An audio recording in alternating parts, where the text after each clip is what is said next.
And it's appropriate that we should be meeting at a bookstore this evening because I am a writer. That is my day job, so to speak. I'm a freelance arts and travel writer. And in a former life, I was an author. Those are the receipts right there, and unless you are blood related to me, you probably didn't read this book. But that's okay, because there are plenty of people who are blood related to me who didn't read that book. And my wife is also an author. She has written 7 books, 2 nonfiction books about college football, and then 5 sweet romance novels set in a fictional small Florida beach town. Not unlike this one. And Story and Song carried those books previously, and I'm very grateful for that. So we're here at a bookstore, and a writer and an author, married to a writer and an author, is talking to you about running for office against an incumbent who counts among his primary political objectives banning books. Yeah. The author versus the book banner. Enlightenment versus darkness. Progress versus punishment. That is part of what this election is about. The ages-old battle of ideas versus indoctrination renewed here in Florida State House, District 15, at a bookstore. And it's appropriate, too, that I am introducing myself to you at a bookstore, because the best way I can explain to you why I'm doing this comes from a quote by the great Toni Morrison, who said, "If there's a book that you want to read, but it hasn't been written yet, then you must write it." And it was never an ambition of mine to run for office. But when I learned that the incumbent for this office was running unopposed with no challengers on the horizon, I thought about Toni Morrison. And I said to myself, if there's a candidate you want to vote for, but that candidate is not running, then you must become the candidate. And I hope to be a candidate that you want to vote for as well. And I want to earn that. So how am I going to plan on earning that? And like I said, at the end of my talk, I'm going to ask everyone what's important to you. But before we get there, let me tell you what's important to me. 3 things to keep in mind: equity, the environment, and public education. Equity, the environment, and public education, and we're going to keep going back to those things. And as soon as I get a teleprompter, I won't have to do the pages anymore. But we're not at that level just yet. It's local politics. Now, my life changed when Ahmaud Arbery was lynched 60 miles up the road from here for the offense of being a black man doing something that I've done 100 times in my life, which is go through construction sites and unfinished homes and just look at the floor plan. And he was chased down like a dog and murdered, broad daylight, the streets of America. I didn't realize how prevalent old school Klan style white supremacy still was. Because I didn't see it. I didn't recognize it. It wasn't part of my life. But seeing this young man lynched, straight up lynched like it was 1943, changed my life. It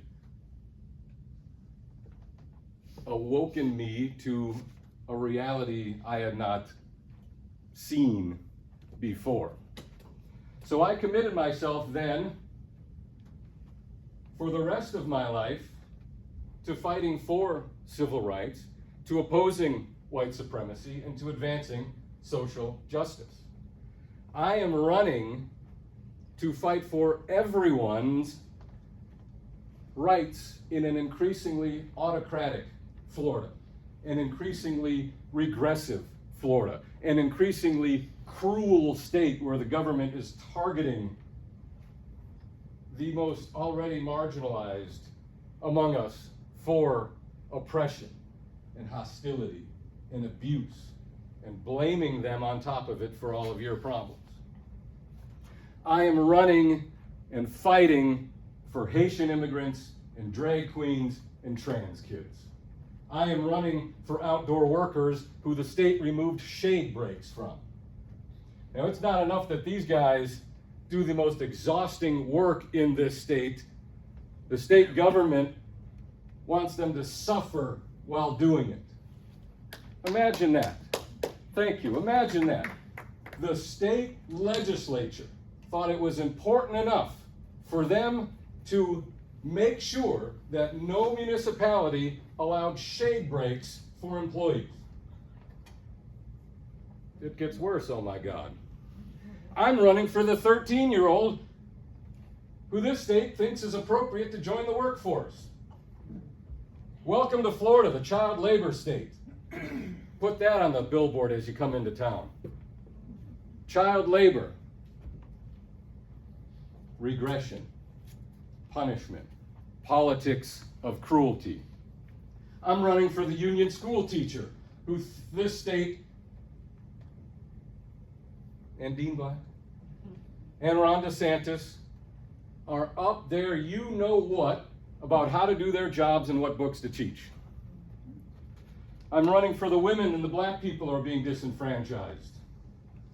I'm running for the released felon who votes in this state, who voters in this state by constitutional amendment said deserve the right to vote, but this state and this legislature, in direct opposition of how we all voted for that constitutional amendment, said no, they don't, because we say so. What you say and how you voted doesn't matter.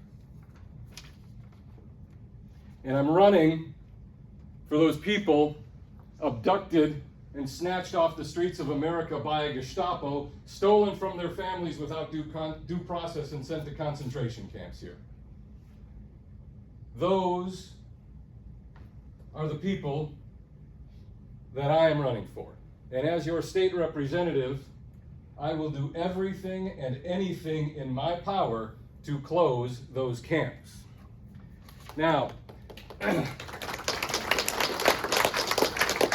I do not belong to any of those groups. Doesn't matter.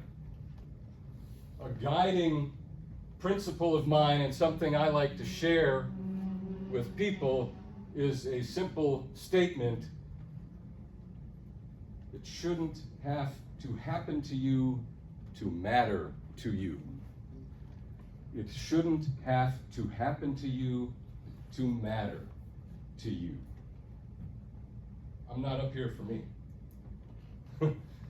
Believe me, this isn't like taking me to the governor's mansion. I'm not getting kickbacks. I don't have a construction company I'm looking to funnel state contracts to. I'm up here for them. All the people who the incumbent and his party want to eliminate from our society. And I'm up here for you.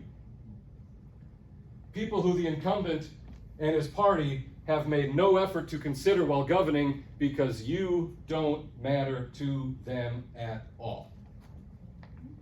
Not at all. And they drove us underground, and they made us feel isolated, and they made a lot of us, myself included, not want to leave the house.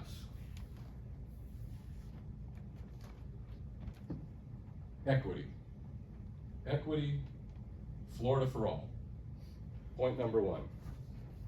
I'm also running to protect Florida's imperiled wildlife and natural places, the beaches, the forests, the salt marshes, the springs, equity, and the environment. Now, here is where I got into political activism, and this is where I have a background. The environment, until Ahmaud Arbery was lynched, the environment was always my number one issue, and then social justice became my number one issue.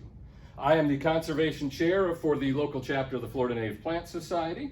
I am on the Florida Native Plant Society's policy committee, which closely monitors the state legislature from a conservation perspective. I've been with that committee the past couple of years, which has given me a lot of background and insight into how state politics works. I've assisted in community native plant gardens at Egan's Creek Park over here. If you see that one by all the playground equipment, I help do maintenance on that, and I've also helped install a native plant garden at Eartha's Farm and Market in Jacksonville. I was a member of the Amelia Tree Conservancy and spoke out on behalf of protecting the undeveloped 50 acres at the south end of the island. That started me more and more into local politics and activism and going to the county commission meetings and speaking up. I was on the Amelia Forever team a few years ago with the North Florida Land Trust that helped acquire Little Nanadune on American Beach for conservation. I was and am active in the effort to keep Rayonier's ethanol plant out of Fernandina Beach. When I tell people what I would do as the representative for this district, I always say that's my chain myself to the dais issue. And if Rayonier again attempts to bypass citizen feedback and local government and go shopping for a state representative to introduce language to change chemical manufacturing in this state, I will go office to office in that building and not take no for an answer, or actually not take yes for an answer. And if it comes to it, I will chain myself to the podium and they'll have to drag my ass out of there before the state legislature tells Fernandina Beach what chemical manufacturing is so that Rayonier can build a toxic, explosive ethanol plant a mile from downtown. And I also, last fall, introduced the idea of a data center moratorium to the Nassau County Commission. And when I first heard that the data center, or there was a rumored data center, I reached out to the county commission and staff because my work is the conservation chair for the Native Plant Society. I do a conservation newsletter every week, and I had followed in the news what sort of community destroyers these projects are and how people really have no concept of the damage that they can do until it's much, much too late. When you think about the footprint, and this one over here was rumored to be 1,600 acres. And that in itself, that is a big chunk of land to drop a warehouse on. That's a lot bigger than an Amazon warehouse. One of these giant facilities you see driving down the interstate. Wow, that's a big building right there. Oh, it's an Amazon warehouse. They got 100 bays. Data center would swallow that thing like a penny. These can consume up to 1 million gallons of water a day. People in Georgia are having their wells run dry because Georgia, they thought this was a great idea. Let's get in on this. All these construction jobs, this will be fantastic. Then people started turning their faucets on and nothing came out. They consume enormous amounts of electricity, driving people's utility bills up. They create an enormous amount of noise pollution because you have millions of the most powerful computers in the world running 24/7. The light pollution is outrageous, and they don't generate that many jobs after the initial construction phase because they're just automated farms of computers. So I reached out to the commission. I said, hey, if something like this could be coming here, you may want to look at the idea of a moratorium. More and more municipalities are putting these data center moratoriums in to give them some time to think this over and decide, is this really the best move for our community? Bringing a water-sucking electricity black hole Death Star into the community. And almost invariably, they don't. Maine recently passed a statewide data center moratorium. And as your representative, I would work with and do anything in my power to take a data center moratorium statewide. We don't need these. No one needs these, but we especially don't need them in Florida. As we all go out there and choke on the smoke in the air, we don't need something taking another 1 million gallons of the precious water resource that we have so Elon Musk and Mark Zuckerberg can make another $1 billion. Equity, the environment, and public education. See that lady over there? One in the black sweater? That's my mom. Now I'm not going to have her raise her hand because she is due for shoulder surgery. And it's really... And I already had shoulder. She's helping me with signature petitions tonight so I can get on the ballot without paying a fee. I'm not rich like the incumbent. I don't have $100,000 of corporate donations sitting in a bank waiting to spend on my campaign like the incumbent. You want grassroots politics, it's your mom helping you get signature petitions at a bookstore. Now, I moved to Fernandina Beach with my wife from Atlanta in 2012, and my mom was able to move next door to us in 2015. Now, you're going to gasp. Oh, but your mom moved next. Don't worry, we all get along, even her and my wife.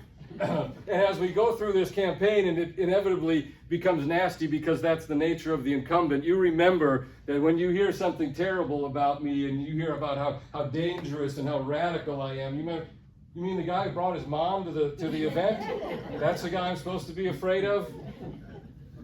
My mom was a union public school teacher in Wisconsin for 40 years. That's where we are from. I went to a public school. My campaign treasurer, Robin Lentz, is a union public school teacher right here in Fernandina Beach. She is the brains of this operation. This campaign is informed by public schools, and I believe public money for education should be spent on public schools and public schools only. You want to homeschool your kids or send them to a private school, that's your business. You are, of course, free to do that. It becomes my business, and it becomes your business, and it becomes our business when our public tax dollars are used to send rich kids to fancy private schools where teachers aren't required to meet any qualification standards other than a background check. Where there's no academic standards, no oversight of curriculum, where the students are being taught God knows what by God knows who with our money. Nope.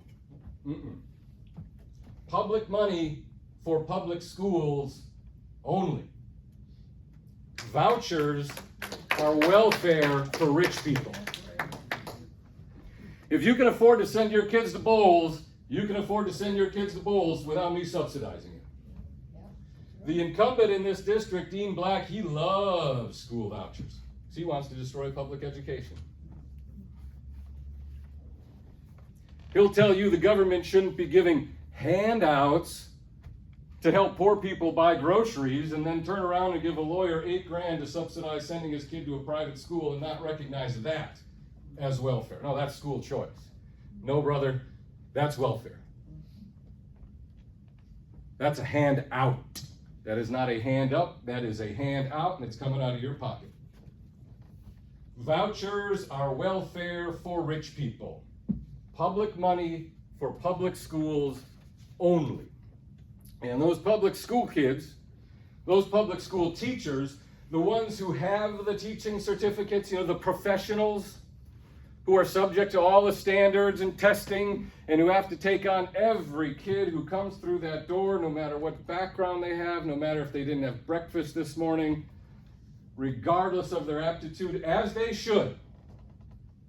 That state money, our state money, going out the door for the rich kids to take trips to Disney is money being stolen from the public school kids and the public school teachers. No. Not only no, oh, hell no to that. Equity, the environment, and public education. Now, before I turn it over to you and your topics, I want to read you a couple of headlines, and these come from Jason Garcia's fantastic Seeking Rents website and podcast. Seeking Rents. I'm gonna ask you to do a few things. One of those is the signature petitions. If you haven't signed, that helps me a lot. If you want to do something else good for your state, find Seeking Rents online. It'll blow your mind. Here are 3 headlines from this month alone. Ron DeSantis' PAC took $250,000 from Florida Light and Power after a record-setting rate hike. Florida lawmakers banked $14 million the day before the session began. A startup got $5 million from Florida taxpayers and gave $500,000 to Florida politicians. Just this month alone.